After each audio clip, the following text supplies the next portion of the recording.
Ratnabhushan, a prime motivator and guide to IAS aspirant, international motivational speaker, leadership trainer, CEO, coach, political strategist, and policy advisor. Selling technique is the body of methods used in the profession of sales, also often called personal selling. Techniques in use in selling interviews vary from the highly customer-centric consultative selling in the highly pressured hard close. All texting borrow a bit from the experience and makes a bit of the guesswork on the psychology of the motivates others to buy something offered to them. Mastery in the techniques of selling can offer very high incomes, while failure in it is nearly proverbial. Because selling faces a high level of rejection, it is often difficult for the practitioner to handle emotionally and is usually cited as the most common reason for leaving profession. Because of this, many selling and sales training techniques involve a lot of motivational skill. So Jiggler on Selling by Zig Ziglar. It's a beautiful book. Specific how-tos. Professionals have been asking their prospect and clients for many years. Mr. Smith, if your best friend were to walk in here at this moment, would you introduce him to? The odds are about 4,000 to 1. Answer will be yes. Then, Mr. Smith, let me get you to do this. Why not introduce me to your best friend who has a need for our service by giving me his name and a little information about you? You have just taken step 1 in developing a center of influence. Step 2.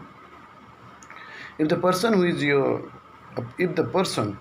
center of influence is thoroughly sold on what you do and has benefited from your services, ask him if he will introduce you to the friend via the telephone. A nice alternative to the phone call is a short note saying something, John, my friend Bill has something that will benefit you. My friend Bill has something that will benefit you. Step 3. My personal experience tells me that when I prospecting, I should never place several prospect cards, information card with a place for the name, address, etc. in front of the client and ask for names. Many times the customer gets a mental block. Always start by asking for one prospect and you write that person's name on a card. At that point, don't attempt to get any information concerning that particular prospect. Go for the second, third, fourth and fifth names.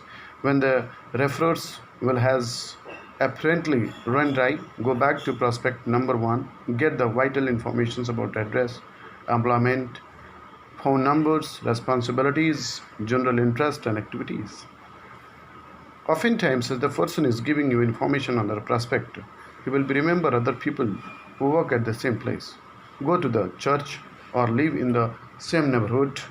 Your list of prospect will grow substantially. Caution. At this point, be conscious for the prospect or client's time. This prospecting procedure can drag out in the interview too long. So if you see mildest hint of the nervousness, prospect glancing at watch, beginning to shift papers on the desk, etc., you need to terminate the interview and get back at the later date for the additional prospect. Step 4.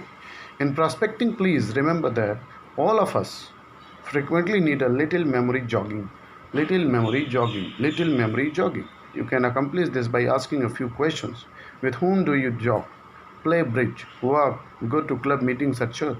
Who are your neighbors, classmates, etc.? Step 5. Once you have gotten your prospect, ask the referral which person you should call on the first and work with the client to establish a priority list for the names. You will also obtain some qualifying information, knowledge about the prospect, ability to buy. Thank you.